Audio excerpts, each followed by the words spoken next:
আসসালামু আলাইকুম ম্যাডাম। ওয়ালাইকুম সালাম। কেমন হচ্ছে সবকিছু? গুড, দারুণ লাগছে। থ্যাংক ইউ বল। এই হইতেছে এতগুলো লোক নিয়ে ফাও কাটতেছি তোর বোনের বিয়ের জন্য, তুই ভলেন্টিয়ারি কাজ করছিস, থ্যাংক ইউ দিবি না? দোস্ত, হ্যাঁ। আমি তোকে জাপানি, ইটালি, হ্যাঁ। রাশিয়ান হ্যাঁ। সব কায়দায় থ্যাংক ইউ দিব। ওকে। তুই আমার আর একটা কাজ করে দিবি প্লিজ। আমি জানি সব কাজ হয়ে গেছে, মানে আমি দোস্ত একটু সিঁড়িতে আলপনা করতে চাচ্ছিলাম। হোসেন ভাই আলপনা লেখা ছিল? না। লেখা ছিল না তো দোস্ত। আরে বলা ছিল না তো, মানে আমার একটু ইচ্ছা করতেছিল।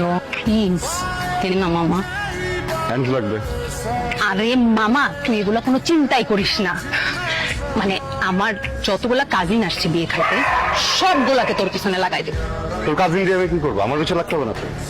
বলি যে কাজটা ঠিকঠাক মতো যেন করে। ওই তো মানে কাজের পিছনেই লাগাই দিব। ঠিক আছে, রাত 12টার আগে চেহারা দেখে